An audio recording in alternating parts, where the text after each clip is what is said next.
सत्ता का दूसरा कार्यकाल और सवाल अभी विपक्ष से। सवाल तो उससे होगा जिसके हाथ में ताकत हो, जिसके हाथ में पुलिस हो, संस्थाएं हो और मीडिया जिसके सामने नतमस्तक हो। सवाल तो उससे होगा ना। हम लेकर आए खबरों का एक ऐसा शो जिसमें सवाल होंगे सीधे, बेलाग और बेबाक उनसे जो सवालों से बचते हैं, जिनके हाथ में ताकत है। बेबाक। आपने एक बात पर गौर किया? जब ताली और ताली बजवाना था, जब लॉकडाउन 1 और लॉकडाउन 2 की घोषणा करना था, तब प्रधानमंत्री पूरे देश के सामने आए थे, देश से रूबरू हुए थे। मगर लॉकडाउन 3 तक आते आते अब सिर्फ जनता के लिए एक प्रेस रिलीज जारी कर दिया गया है और पुष्प वर्षा के लिए, हमारे स्वास्थ्य कर्मियों की हौसला अफजाई के लिए chief of defence staff Bipin Rawat एक प्रेस कॉन्फ्रेंस करते हैं। प्रधानमंत्री अब देश के सामने नहीं आए लॉकडाउन 3 की घोषणा करना। हालांकि एक बात स्पष्ट है कि लॉकडाउन 3 में काफी रियायतें दी गई हैं जो अब तक आपको पता चल गई होंगी। मगर मैं कुछ और आपके सामने मुद्दे उठाना चाहता हूं। 40 दिनों तक तुमने मजदूरों को, गरीबों को उनके घर नहीं जाने दिया। मगर इन 40 दिनों में तुमने ऐसा क्या हासिल कर लिया कि अब उन्हें जाने की अनुमति दे दी गई है? उसकी मैं बहुत विस्तृत चर्चा आपसे करने जा रहा हूं। मगर उससे पहले मैं आपका ध्यान खींचना चाहूंगा जनरल बिपिन रावत की प्रेस कॉन्फ्रेंस की तरफ। जनरल बिपिन रावत ने अपने प्रेस कॉन्फ्रेंस में कहा कि हम अपने स्वास्थ्य कर्मियों की हौसला अफजाई के लिए पुष्प वर्षा करेंगे और तालियां बजाएंगे और उन्हें सल्यूट करेंगे। तमाम चीजें बहुत ही उम्दा चीज है। जनरल बिपिन रावत अतीत में विवादों में घिरे रहे हैं क्योंकि वो अक्सर भारतीय जनता पार्टी के राजनीतिक एजेंडे में हामी भरते रहे हैं। ऐसी ढेरों खबरें सामने उभर कर आती रही हैं, मगर उससे मेरा कोई लेना देना नहीं है। जनरल बिपिन रावत मेरे लिए श्रद्धेय हैं। मैं उनकी बेतहाशा इज्जत करता हूं क्योंकि वे हमारे चीफ ऑफ डिफेंस स्टाफ हैं। मगर जनरल रावत, मैं आपका ध्यान कुछ चीजों की तरफ खींचना चाहूंगा। जनरल रावत, यह तस्वीर राजधानी दिल्ली की है। दैनिक भास्कर की खबर क्या कहती है, मैं आपको पढ़ के सुनाना चाहूंगा। कोरोना के हॉटस्पॉट बने जगजीवन, अंबेडकर और मैक्स अस्पताल।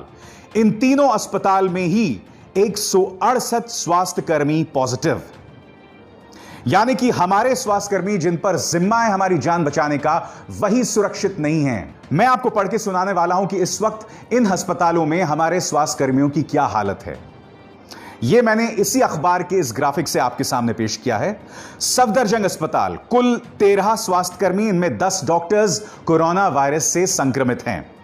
एम्स, कुल 20, जिसमें 1 resident doctors. Lady Hardinge, 5 doctors समेत कुल 16 कोरोना वायरस से संक्रमित।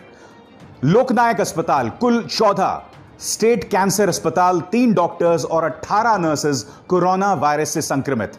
बाबू जगजीवन राम, कुल 80 स्वास्थ्यकर्मी, 15 डॉक्टर्स। यह मैंने आपको एक छोटी सी झलक दी है। आपको अगर मैं पूरी झलक दिखाऊंगा ना तो आपके होश जो हैं वो फाख्ता हो जाएंगे। यही नहीं जनरल बिपिन रावत, आपके सामने ये एक और खबर। हमारी जो सीआरपीएफ बटालियन है दिल्ली में, वो कोरोना वायरस का केंद्र बन गई है। 122 केसेस सिर्फ 2 हफ्तों में। ये हमारे अर्धसैनिक बलों की हालत है। General Bipin Rawat, no doubt हमें अपने जो स्वास्थ्य कर्मी हैं उनकी हौसला अफजाई करनी चाहिए। हमने ताली थाली भी उनके लिए बजाई थी, हमने मोमबत्तियां भी उनके लिए जलाई थी। मगर दिक्कत क्या, मैं आपको बताता हूं। आज ये आंकड़े लगातार ये प्रमाणित कर रहे हैं कि चाहे हमारे अर्धसैनिक बल हों या हमारे डॉक्टर्स, वो एक बहुत मुश्किल लड़ाई लड़ रहे हैं। अब भी वो बुनियादी समस्याओं से दोचार हैं, लाचार हैं।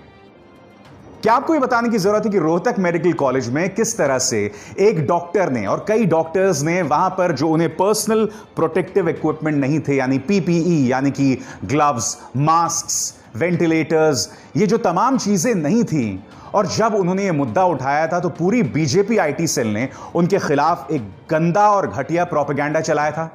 पहले तो ये कहा था ये सब झूठ है, बाद में जब ये पता चल गया कि ये सच है तो उनकी आवाज को ही दफन कर दिया गया था। जनरल रावत, यकीनन हमें फूल बरसाना चाहिए, मगर हकीकत यह है कि हमारे डॉक्टर्स जो हैं बहुत मुश्किल जंग लड़ रहे हैं। हमें जरूरी है कि हम बुनियादी मुद्दों की तरफ हमारा ध्यान जाए, बजाय कि इन सतही चीजों की हम बात करें। देखिए, इस सरकार के लिए सब कुछ इवेंट मैनेजमेंट नहीं होना चाहिए।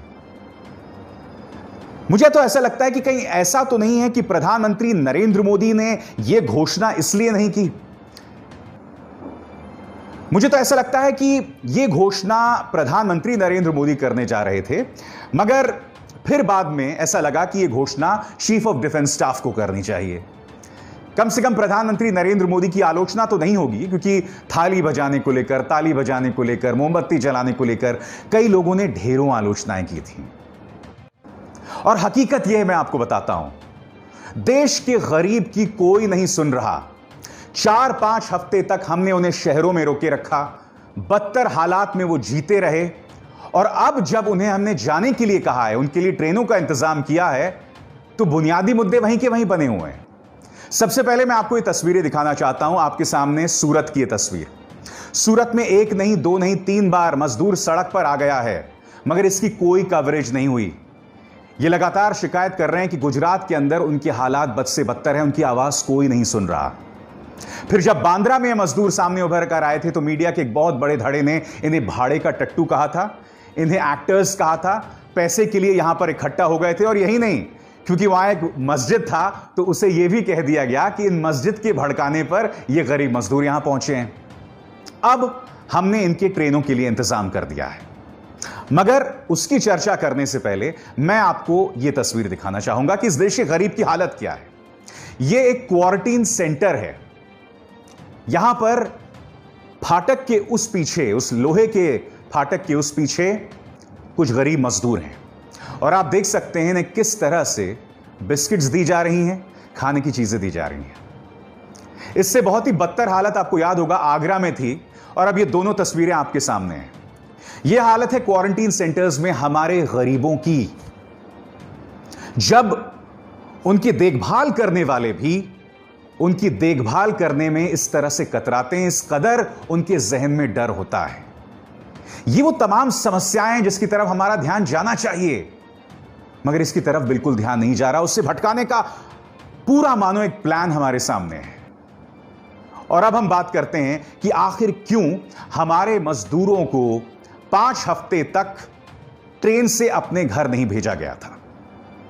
2 चीजें अब तक हो जानी चाहिए थी, क्योंकि 5 हफ्ते का वक्त गुजर गया है। नंबर 1, जो भी गरीब अपने घर जाए उसकी सही तरीके से टेस्टिंग हो, ताकि अगर उसमें कोरोना वायरस है तो वो गांव ना पहुंच सके। नंबर 1। दूसरा ये कि जब गरीब वापस गांव जाए तो गांव और मुफस्सिल इलाकों में जो स्वास्थ्य सेवाएं हैं वो मजबूत स्थिति में है। सबसे पहले तो हम पहली बात करते हैं कि क्या उसकी उचित टेस्टिंग हो रही है। मैं आपको बताना चाहूंगा कि ICMR, Indian council of medical research, testing kits मंगवाता है चाइना से, और कुछ दिनों बाद उन टेस्टिंग किट्स में समस्याएं पेश आने लगती हैं। ICMR फिर राज्यों से कहता है कि इन टेस्टिंग किट्स का आप इस्तेमाल न करें, क्योंकि इनमें ढेरों दिक्कतें हैं। यानी कि आज की तारीख में जो गांव वाला वापस अपने गांव जा रहा है, उसकी उचित टेस्टिंग नहीं हो रही है।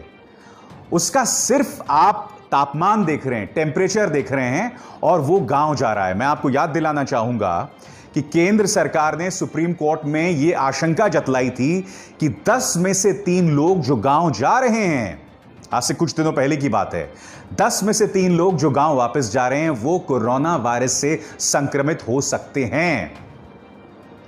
तो सवाल यह कि अब जब आपने 5 हफ्ते बाद का समय दिया, अभी भी तो उनकी टेस्टिंग सही तरीके से हो नहीं रही है। अभी भी ये मजदूर, ये गरीब लोग कोरोना वायरस लेकर गांव की तरफ जा रहे होंगे। तो आपने पिछले 5 हफ्तों में क्या किया? अगर आप 5 हफ्ते पहले उसको जाने की इजाजत दे देते तो कम से कम उसके जेब में चंद रुपए तो होते, कुछ पैसे तो होते।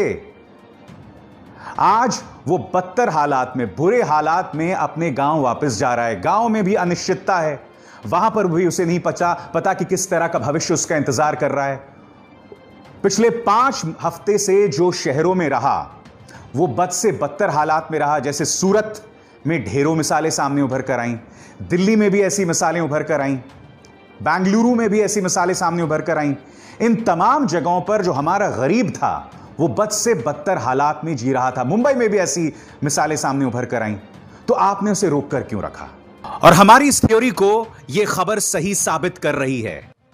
7 मजदूर जो मुंबई से वापस आए उत्तर प्रदेश के बस्ती जिले में, जो कि लखनऊ से 260 किलोमीटर दूर है, ये 7 लोग कोरोना वायरस पॉजिटिव पाए गए हैं। इसका अर्थ ये लोग जो मुंबई से निकले, ना इनकी कोई टेस्टिंग हुई, नतीजा अब इनसे जुड़े बाकी लोग भी कोरोना वायरस संक्रमित होंगे। आखिर इसकी कोई जवाबदेही है क्या? इसका क्या अर्थ हुआ? इसका अर्थ यह हुआ कि आपने ठीक से प्लानिंग नहीं की। आपको सिर्फ इवेंट मैनेजमेंट करना आता है। यानी कि कोई बड़ी घटना है तो उसको लेके एक रॉक शो कर डालो, ताली बजाओ हैं? कुछ लोग तो प्रधानमंत्री नरेंद्र मोदी के लिए रविवार को तालियां बजाने वाले थे। बाद में प्रधानमंत्री को किसी ने कहा कि प्रधानमंत्री ये चीज बैकफायर कर सकती है, और फिर उन्होंने बाकायदा ट्वीट किया कि कुछ लोग यह अफवाह फैला रहे हैं कि मोदी के लिए ताली बजाई जाए। ऐसा कोई ना करे। खुद प्रधानमंत्री को सामने आकर ऐसा करना पड़ा था। तो मैं आपसे क्या कह रहा हूं, सब कुछ इवेंट मैनेजमेंट है। बुनियादी मुद्दों की तरफ किसी का ध्यान नहीं जा रहा है। और अब मैं आपका ध्यान जो है वो खींचना चाहूंगा कि जो हमारी स्वास्थ्य वहां सेवाएं हैं उनको लेकर क्या असल स्थिति है। और इसके लिए मैं आपका ध्यान खींचना चाहूंगा एक अहम सरकारी बैठक की ओर। एक सरकारी बैठक होती है जिसमें कैबिनेट सेक्रेटरी होते हैं और तमाम स्वास्थ्य सचिव होते हैं, और उसमें कुछ डेटा पेश किया जाता है। सबसे पहला डेटा आइसोलेशन बेड्स को लेकर, यानी कि जो कोरोना वायरस से संक्रमित हैं उन्हें अलग बिस्तरों में रखा जाए। इसको लेकर जो आंकड़ा सामने उभर कर आता है वो वाकई चौंकाने वाला है। यह सरकारी आंकड़ा है। 183 जिलों में 100 से कम आइसोलेशन बेड्स हैं, और इन 183 जिलों में 67 डिस्ट्रिक्ट्स कोरोना वायरस से संक्रमित हैं। यह बात सामने उभर कर आई। अब उत्तर प्रदेश की बात करते हैं। 3 राज्यों की यहां पर हालत बहुत खराब है, उत्तर प्रदेश, असम और बिहार। सबसे पहले उत्तर प्रदेश। उत्तर प्रदेश के 75 जिलों में से 53 ऐसे जिले हैं जहां 100 से कम आइसोलेशन बेड्स हैं, और इन 53 में से 31 ऐसे जिले हैं जो कोरोना वायरस से संक्रमित हैं। दूसरे नंबर पर आता है बिहार। बिहार में कुल 38 जिलों में से 20 ऐसे जिले हैं जहां 100 से कम आइसोलेशन बेड्स हैं। आइसोलेशन बेड्स वो, यानी कि अगर आप कोरोना वायरस से संक्रमित हैं तो आपको अलग बिस्तर दिया जाए। और इन 20 में से 9 ऐसे जिले हैं जहां कोरोना वायरस फैला हुआ है। तीसरे नंबर पर असम। असम में कुल 33 जिलों में से 19 ऐसे जिले हैं जहां 100 से कम आइसोलेशन बेड्स हैं, और इन 19 जिलों में से 6 ऐसे जिले हैं जो कोरोना वायरस पॉजिटिव हैं। यह अपने आप में बहुत चिंतित करने वाली बात है। यह बात तो हो गई आइसोलेशन बेड्स की। अब हम बात करते हैं ICU beds, intensive care unit की जो काबिलियत है, क्षमता है।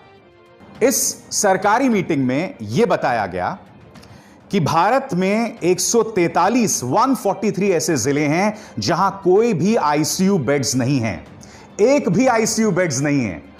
और इन 143 जिलों में 47 ऐसे जिले हैं जो कोरोना वायरस संक्रमित हैं। यहां पर भी उत्तर प्रदेश जो है सबसे ऊपर है, यानी कि उत्तर प्रदेश एक ऐसा राज्य है जहां 34 जिलों में एक भी आईसीयू बेड नहीं है। मध्य प्रदेश दूसरे नंबर पर है। यहां पर मध्य प्रदेश के 31 जिलों में एक भी आईसीयू बेड नहीं है, और इन 31 जिलों में से 11 ऐसे जिले हैं जो कोरोना वायरस संक्रमित हैं। यह मुद्दा मैं आपको क्यों बता रहा हूं? यह मुद्दा मैं आपके सामने इसलिए रख रहा हूं कि हमारी जो तैयारी है हमारे गांव में, हमारे जिलों में, वो नाकाफी है। तो फिर से मैं वो आपसे सवाल पूछना चाहता हूं, इतने दिनों तक आपने हमारे मजदूरों को, गरीबों को क्यों रोक कर रखा?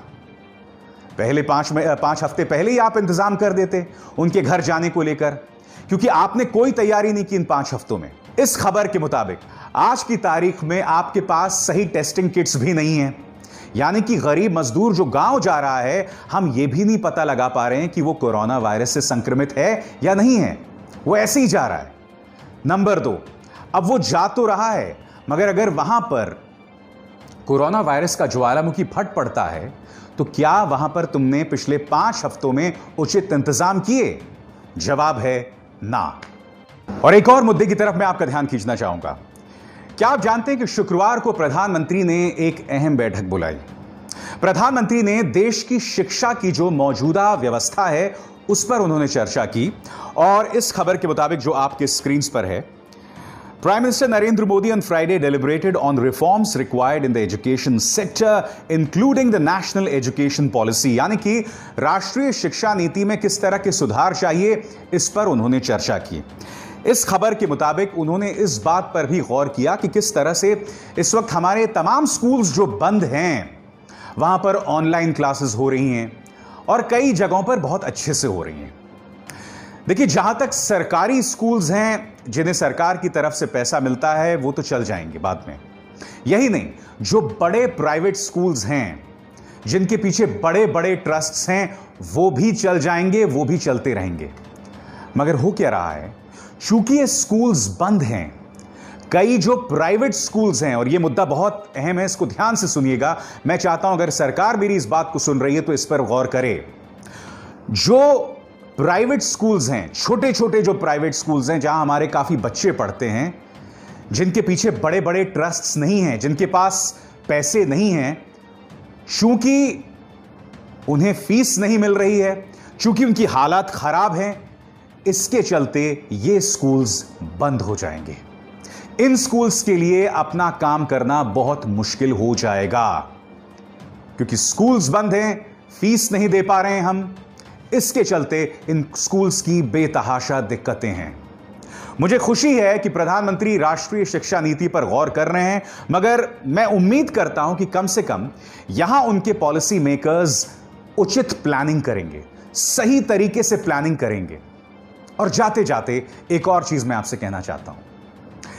यह खबर सामने उभर कर आई है कि केंद्र सरकार ने राष्ट्रपति भवन और उसके आसपास के इलाकों के सौंदर्यीकरण की जो योजना है उस पर अंतिम मोहर लगा दी है। इस वक्त क्या इस चीज की जरूरत है? क्या दिल्ली में राष्ट्रपति भवन, संसद भवन और वो जो पूरा इलाका है उससे ज्यादा खूबसूरत कोई जगह है? तो उसमें तुम हजारों करोड़ों रुपए क्यों लगा रहे? बताओ। और यही नहीं, क्या यह जरूरी नहीं है कि सरकार इस बात की घोषणा करे कि तुम बुलेट ट्रेन योजना है उस पर लगाम लगा दो? मैं जानता हूं कि सब कुछ इस सरकार के बारे में इवेंट मैनेजमेंट है, मगर आज देश के सामने उससे ज्यादा गंभीर चुनौती है जिससे आप और हम बच नहीं सकते। आंखें मूंद लेने से वो समस्या भाग नहीं जाएगी मित्रों। बोल के लब आजाद है तेरे में, बस इतना ही। मेरी आप सबसे अपील कि इस कार्यक्रम को ज्यादा से ज्यादा लोगों तक पहुंचाएं, इसे लाइक करें, शेयर करें, और न्यूज क्लिक के हमारे चैनल को न सिर्फ सब्सक्राइब करें बल्कि उस बेल आइकन को भी जरूर दबाएं।